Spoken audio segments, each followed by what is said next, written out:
Welcome back to the Antonio Parkinson Project. I am Antonio Parkinson. I got my lovely, lovely co-host in here, Angelika Geli Woods, in the building. Hey, Give it up for her. Yes, I'm here. Yeah, she is here. Y'all heard her, right? So she can't try to get quiet on the segment. DJ Kojak in the building. Kojak, scratch it up for him for a time. Kojak came out the vest, though. Right. He got hot. He got hot, yep. Hey, I was hear that scratch? Go ahead, Yeah. Kojak. I was trying to support my son's brand with the bubble vest, Right. but it got a little hot. You know, home to jail. Y'all check them out. You know, only our sons wear hoodies and sweaties and bubble vests in the summer too, though. Yeah. That need to be You can't do that over health. 45. We need to address that in Do that mental over health. 45. We got Pastor Ricky Floyd in the building.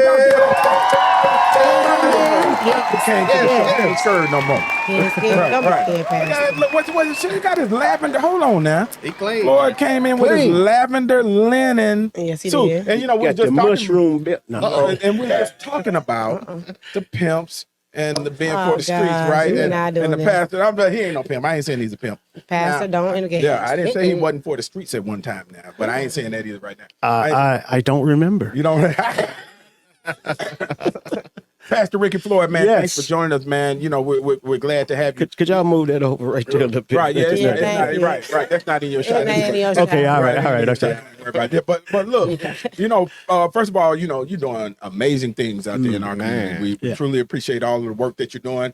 You know, one of the main things that I do want to highlight before we get into the segment is the fact that you are hands down one of the biggest proponents of preparing young men for manhood. Yeah. Just talk about that real quick. Yeah, well, you know, in our society right now, most of the crime that's being perpetuated by our young men. And the reason that that's happening is we serve a generation of fatherless men where there's no father, there's no prophet that's speaking, that's preparing them, that's encouraging them. I like to say it this way.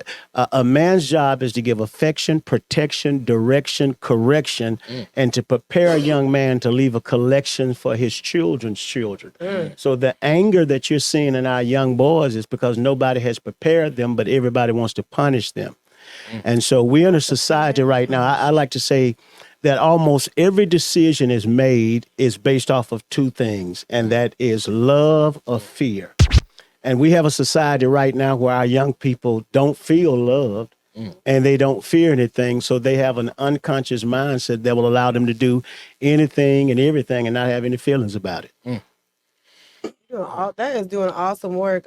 So essentially, you're creating men. I said man. Yeah. I think there's men, but there's not That's men. it. Men. Yeah. Like, and I like to say it this way, male men. Yeah. See, there are males and then there are men, but male men, and a male man delivers. Yeah. He delivers. He's not as much of a receiver. He realized that his responsibility is to be a giver, to be a contributor. Now you got mama boys right now. They always looking for somebody to give them some, but a male man takes pride. One of the biggest accomplishment that I have right now is my wife doesn't pay any bills. I heard that. And that makes me feel like a man that my wife, and she makes her own money. But I remember, Kojak, the first time I heard one of my mentors say that, he says, my money is my money. And no, my money is our money, and her money is her money. I said, hey, man, don't say that again around my wife, because I need my money, her mama money, her mama money, her child support money. I need all of that right now. But that's a goal that even these young men that I'm preparing is to position yourself to be a provider, a protector, and a prophet in your own home. You're watching the Antonio Parkinson Project. Some people wonder why we call it the Husband Institute. The word husband means house bander, the one who bands the house together. I never heard that. Yeah, the one who bands the house together. And it is the responsibility of the man to keep his house together. Most time we've been taught the woman is to keep the house together, but really it's the man's responsibility to keep the house together. And that does not mean with being mean, firm, bold, arrogant, cop. It means sometimes grabbing your boy, hugging him and kissing him, sitting your daughter on your lap and rocking her. Please let me tell this one story. I remember my wife, who her mother had been married 5 times before we got married. And I remember one time I was holding my first daughter, my first daughter, my only daughter, I was holding my hand, just rocking her in a chair. And my mother-in-law was living with us at the time. I remember my mother-in-law walked past and she was looking. And then my wife walked past, she was looking, and she walked past and walked again. And then the Spirit told me they've never had this. They've never had a man to sit them in their arm and rock them. So when my baby got up, I grabbed my wife, sit her in my lap, and she turned into my little daughter. She just received it because it's something she's never had. Oh, man. Please go to Angelika so you can catch this. That is awesome. I had that though. I had it, so I don't know what to say. But I've been rocked by my daddy. So, but that is so sweet. You been rocked by your daddy? Yes, I have. Yes, my daddy. My dad was a person. He about to get. We're gonna get alliance over there, don't now I see why y'all had them last. There's some counseling that need to be had in this room. We need them to see all here. All of this. See, but what I was going to say, my dad rocks me, and my dad. Anything a man is going to tell to me is hard. It was hard before I got married because you're not going to tell me that I heard my whole life. That's right. You're not going to bring me no flowers. Yeah. You ain't talking about my hair, how I look good. Yeah. Blah, blah. My daddy gassed me up. He gasses me up every single day, even today. Yep. Man couldn't come talking no pimp stuff either, right? No, he can't. Because your daddy already burst you. He already put me on game. Okay, so he did. Right. Hey, I ain't mad at him. You know, my girls got the uncut version, man, for me. Yeah. You know, and you know, I wanted them to be prepared. They got the uncut version of everything, but that goes to, you know, protecting. Yeah, protecting that's part of the protection. Too. Yeah, that and is. affection. And affection. That's right. That's right. Yeah. So you know, the United Methodist Church just recently had their, and Angelika, you were there. You were there. I was there. The United Methodist Church had their annual convention, and you know, had thousands of people there, from what I understand. 7,500. 7,500. Yeah, there you go. 7,500 to be a matter of fact. And you know, they had a vote, and that vote said that overwhelmingly, as a matter of fact, said that they were going to allow LGBTQ pastors to take the pulpit now. And so, you know, and that's been a point of contention over the last few years. Am I correct? With United Methodist Church nationally. And, you know, some churches have, you know, defected away from the United Methodist Church congregant. And now this vote has been ratified, you know, by, it was really overwhelming. I forgot what the number was. But it was a big. It wasn't but 51 delegates that voted against it. And so, what do you think about that as a pastor? What your thoughts on that? Yeah, I'm non-denominational. Right. Yeah. Of course. Right. I'm not United Methodist. But Here's a bit controversial. But you know, it's controversial if you want it to be. First of all, it doesn't have an effect on me. I'm not Methodist. But here's my point. I remember one time when the Raleigh Spring Mall had a bookstore in it. I remember that. And it was at a time when homosexuality was not as much embraced and accepted in the society as it is now. And there was a young man I noticed he kind of sneaking around, like he was trying to do something around the bookstore. I thought he was trying to buy some porn or something like that. And so eventually he came to the register, and the little girl said, he was a very feminine dude. He was a very feminine dude. And the girl at the register busted him out. She said, "Ooh-wee, you buying witchcraft and voodoo books?" And he looked around and he was very ashamed. And as he was walking out the church, I'm giving you an answer to what as he was walking out the mall, here was my mind went. If the church won't accept him, how can we be mad at him for accepting voodoo and witchcraft? So the church has a responsibility. First of all, if you don't want them, you don't accept them. Here's my question. The bigger question is, does a homosexual have a right to Jesus Christ? That's a great point. Does he have a right to have the word given to him? And so if you don't want him, then he needs to find a place that will embrace him as he is. You're watching the Antonio Parkinson Project. At my church, there have been ladies who have come to my church, and they were full-blown lesbian that came with other women who was sitting hugging in the church. And at one time I was considered a homophobic person, but I knew the love that I needed to come to Christ. I was a Muslim at one time. I was a hoe at one time. I was an alcoholic at one time. I was for the streets, and the streets were for me. Now, here's the thing. I'm still for the streets. All right, Dan. Jesus was for the street. Yeah. Jesus went to the streets and got the people and brought them back to the house so that they can come out of the street. One of the things that happened, preachers ain't going to the streets, and so ain't nobody coming to the church. I was talking to my friend Steve Young today that says the African American church is projected by in about 10 years that a person will only go to church 4 times a year. Thank you for my So the CME is becoming a reality. Christmas, Mother's Day, and Easter. And here's the thing. 40% of our young people identify as bisexual.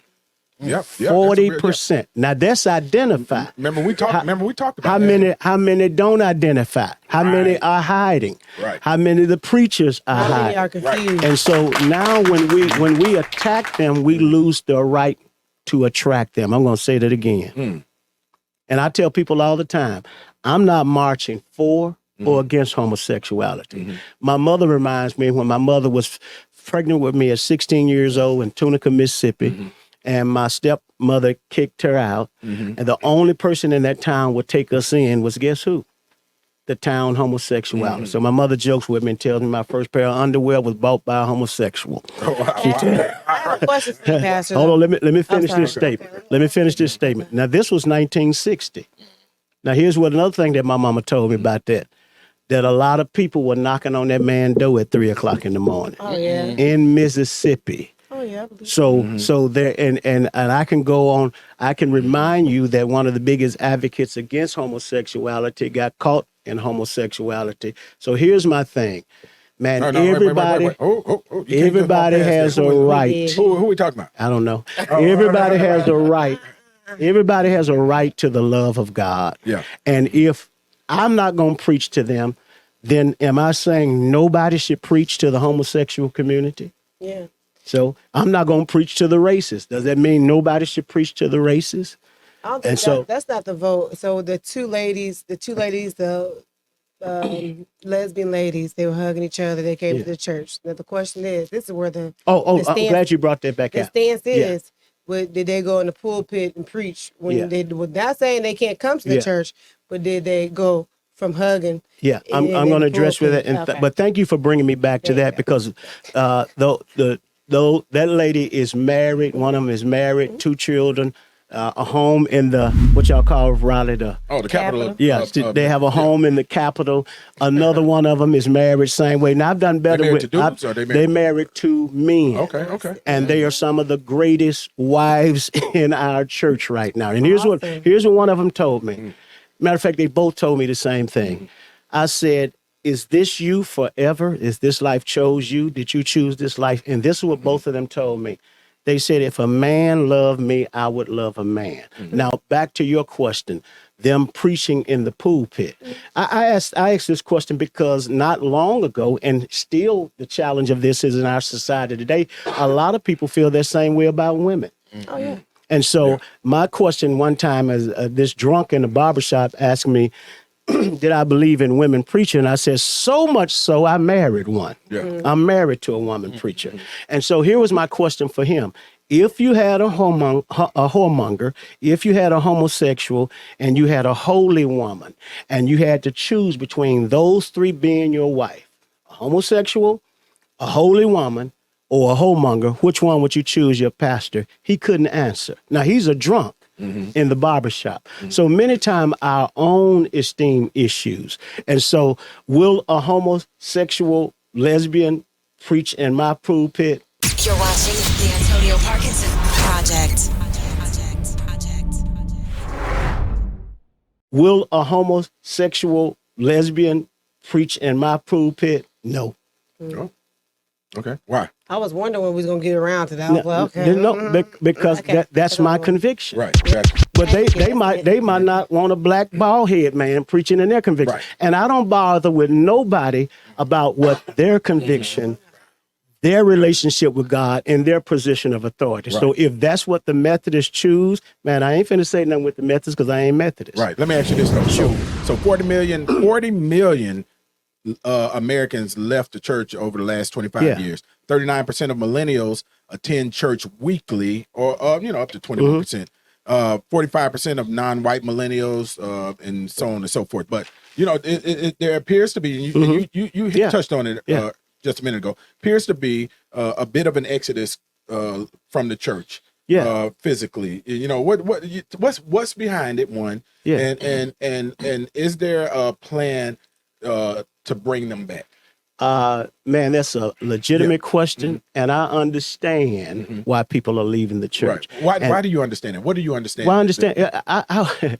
I talked to my friend Steve Young. You know Steve Young, Steve, and I asked Steve this question. I know I'm probably going to get more in trouble with this response than I am for the homosexual question. I don't know all them alphabets, so I ain't take time to learn the LBQIT. Now that's what you're going to get in trouble. Then that's what I'm going to get in trouble. Then that's what I'm going to get in trouble. I'm not going to take the turn to learn all them levels. I'm not going to take the turn. I'm not going to take the turn to learn all the homosexual community. Now, what was I going? You done got me off track. I'm scared. I'm scared. The exit from the church. Exit from the church. Right. Well, here's it is. And 5 years ago, it's about 6 years ago, I took my wife's personal mission statement, turned it into our church, made a few adjustments, and that is we are restoring the righteous, relevant reputation to the local congregation. Okay. People don't see the church as righteous. They don't see us as relevant. We don't have a reputation that draws and appeals. Everybody that they say is leaving the church is joining our church. Yeah. Everybody that they say. There was a Sunday about 3 weeks ago that we had 49% men in our church. That's awesome. 49% men. Yeah. Almost every Sunday, they say millennial. Almost every Sunday there are millennials joining our church.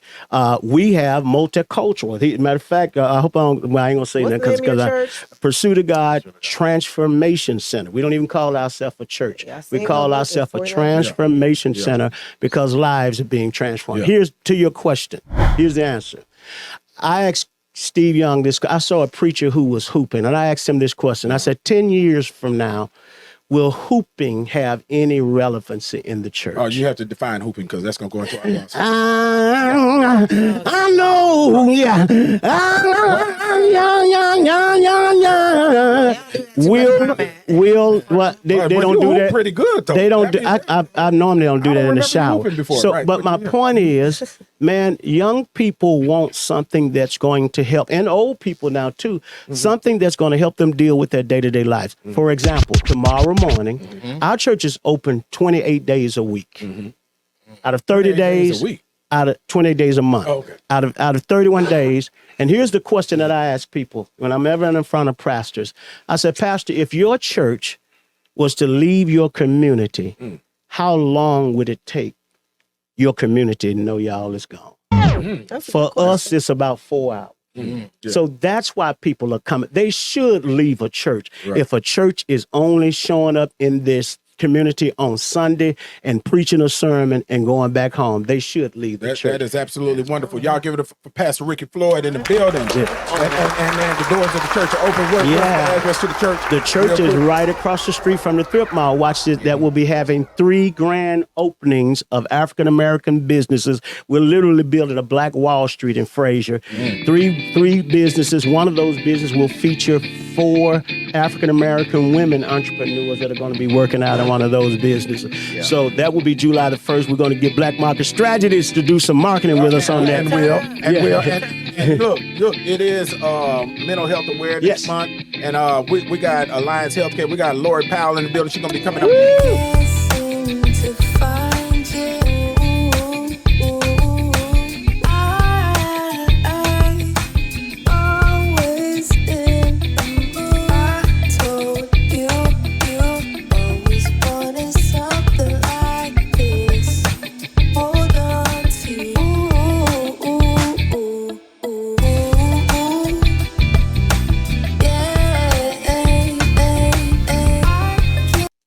Hey guys, what's up? It's Elise Neal. You are watching the Antonio Parkinson Project. Stay tuned. You're watching the Antonio Parkinson Project.